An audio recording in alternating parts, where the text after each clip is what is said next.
Quand on parle de création, une peur revient souvent, celle de ne pas être assez original, de copier sans le vouloir. Beaucoup d'entre nous ont cette idée bien ancrée que pour créer, il faut absolument partir de zéro. Comme un inventeur génial qui crée des nouvelles lois de la physique. Et si on emprunte des idées d'autres créateurs, si on s'inspire trop de ce qu'on aime, sommes-nous coupables de plagiat? La ligne est floue, les peurs sont grandes. Mais en réalité, cette peur de ne pas être original est souvent la plus grande entrave à la véritable création. Parce qu'en vérité, la création n'est jamais totalement vierge. Elle est une réinterprétation, une transformation d'idées existantes. Prenons l'exemple de Star Wars. Quand on pense à cette saga mythique, on imagine un univers immense, une fresque galactique peuplée de sabres laser, de droïdes bavards, de vaisseaux mythiques et de planètes aux paysages variés. Mais derrière cette épopée interstellaire qui a marqué des générations, il y a un secret que peu osent affirmer tout haut. Star Wars n'a rien inventé. Ou plutôt, il n'a rien inventé en partant de rien. Et c'est justement ce qui fait toute sa puissance. George Lucas n'a pas sorti son univers de nulle part, comme s'il avait reçu une révélation cosmique dans une grotte sur Dagobah. Il a fait ce que font tous les grands conteurs. Il a absorbé, digéré et remixé les cultures du monde entier. Il a pioché dans l'histoire de l'humanité, dans les mythes fondateurs, dans le cinéma classique, dans les codes du western, des films de samouraï, du roman de chevalerie, de la tragédie grecque ou encore des contes orientaux. Star Wars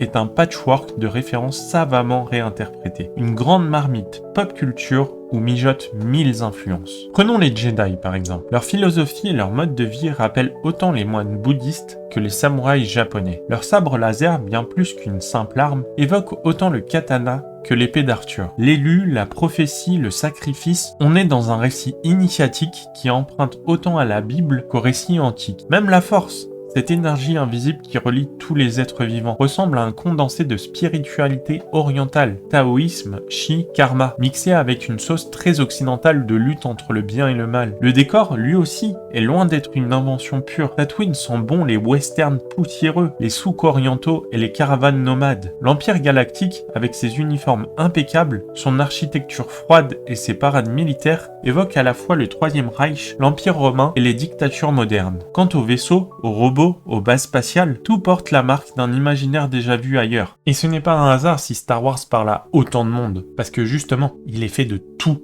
le monde. Il ne cherche pas à réinventer la roue, il cherche à faire résonner des histoires ancestrales avec des éléments modernes. Et c'est pour ça que ça fonctionne. L'univers est nouveau, mais l'âme de l'histoire est ancienne, universelle. Ce n'est pas du plagiat, c'est une réinterprétation. Et dans cette démarche, Lucas envoie un message ultra puissant à tous les créateurs. Ce n'est pas grave de ne pas inventer à partir de rien. Ce qui compte, c'est ce que tu fais avec ce que tu aimes. Star Wars nous rappelle que l'imaginaire est un grand voyage, et dans ce voyage, chaque culture, chaque époque, chaque genre cinématographique peut devenir une escale. Il suffit de les visiter, de les comprendre, de les honorer, puis de les transformer. C'est exactement ça, la magie de la création. On prend l'ancien pour le rendre nouveau, on prend le familier pour le rendre extraordinaire. Dans le monde de la création, il y a une différence majeure entre une œuvre qui s'inspire du monde qui l'entoure et une œuvre qui se nourrit d'elle-même. La trilogie originale créée par George Lucas et la trilogie de Disney offrent un contraste fascinant à ce sujet. Si la première trilogie était une création dynamique en perpétuelle évolution, les films de Disney semblent parfois se perdre dans un loop d'autocitation. Oui, il y a des clins d'œil, des références, mais ces films se regardent souvent trop eux-mêmes, se nourrissent trop de leur propre passé. Prenons Le Réveil de la Force par exemple. Plutôt que de faire écho à de nouvelles influences, ce film fait un clin d'œil au premier film de la saga, avec des éléments presque identiques. Une étoile noire, ou plutôt une nouvelle version de celle-ci, un héros solitaire sur une planète déserte, une rébellion contre un empire tout-puissant, c'est une réinterprétation qui, au lieu de transformer l'héritage, semble s'en contenter. Les personnages sont souvent des reflets des anciens. Rey est l'héritière spirituelle de Luke, Kylo Ren est une réédition de Dark Vador, mais ces versions manquent d'une véritable réinvention, de cette étincelle visionnaire qui faisait la force de la trilogie originale.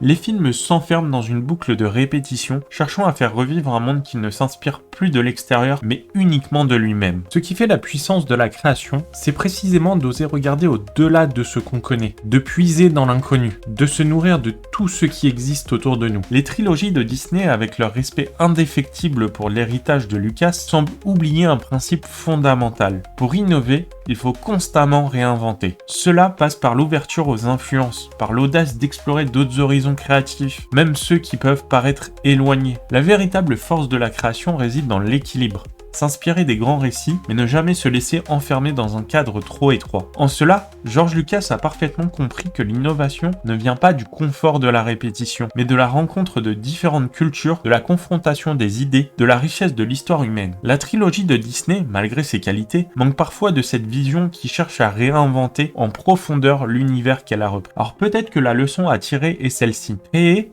c'est avant tout s'inspirer, réinterpréter ce qui a été fait, mais aussi oser aller au-delà de ses propres limites, puiser dans l'inconnu pour réinventer l'infini. Alors la prochaine fois que tu as peur de copier, souviens-toi de ceci. Même George Lucas s'est inspiré des autres. Et c'est parce qu'il l'a fait avec amour, intelligence et avec sa vision unique que son œuvre est mythique. Créer et assembler les pièces de puzzle culturelles à ta façon. C'est ça qui donne du sens à ton art. C'est ça la vraie création.